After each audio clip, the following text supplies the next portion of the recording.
Artin, qui avait été, nous vous l'avons dit, un des animateurs de cette étape, est éliminé sur crevaison. Il repart courageusement, cependant.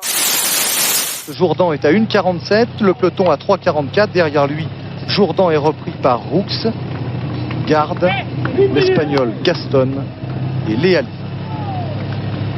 On va encore vers un regroupement, c'est Hinault qui le provoquera. Chozas sera repris à 4 km de l'arrivée. Vallet tente alors un contre, mais les Colombiens préparent le final. Tant pis pour Vallet.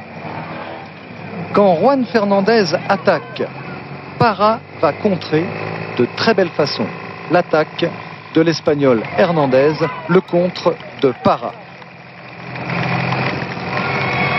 Parra sera rejoint par son compatriote Herrera. C'est le festival colombien de l'ensemble. C'est maintenant qu'elle commence, dans l'ascension de la côte de San-Isidre en première catégorie. Regardez Luis Herrera, il veut son indépendance, bien sûr, aujourd'hui c'est normal. Lucho décolle, suivi par son compatriote, mais néanmoins adversaire à Belardo Rondon, qui a choisi de servir l'Espagne et Delgado. On se dit alors que Lucho a retrouvé ses jambes, qu'Herrera est enfin redevenu l'aigle inaccessible des tours précédents. Herrera, distancé dans les Pyrénées et dans les Alpes, mais qui veut tout de même finir en beauté ce Tour de France, alors que le Tour d'Italie l'a peut-être trop épuisé.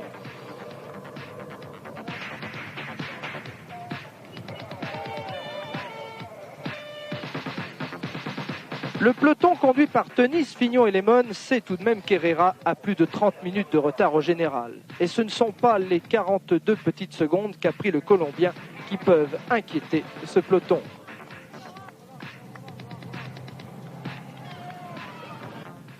Et pour Herrera, l'indépendance s'achève lorsque le Roi Soleil décide de partir en conquête à 3 km du sommet. Le Roi Soleil, c'est, souvenez-vous, Fignon en jaune, qui va passer Herrera sans même le regarder. Herrera qui essaie de s'accrocher, bien sûr, derrière la puissance affichée par Fignon, mais Herrera qui décroche peu à peu, car Fignon est vraiment trop fort.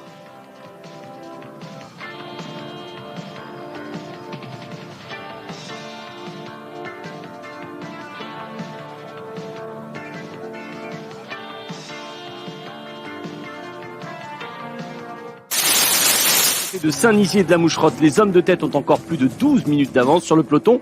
Maillot jaune dans lequel ne figure plus Egan Bernal après seulement quelques lacets. De 5 km du sommet, Quentin Paché est repris par un groupe de 4 hommes avec Carapaz, Alaphilippe, Reichenbach et Kemna.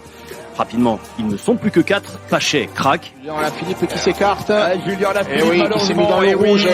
Finalement, Lennart Kemna qui place la bonne attaque juste avant le sommet.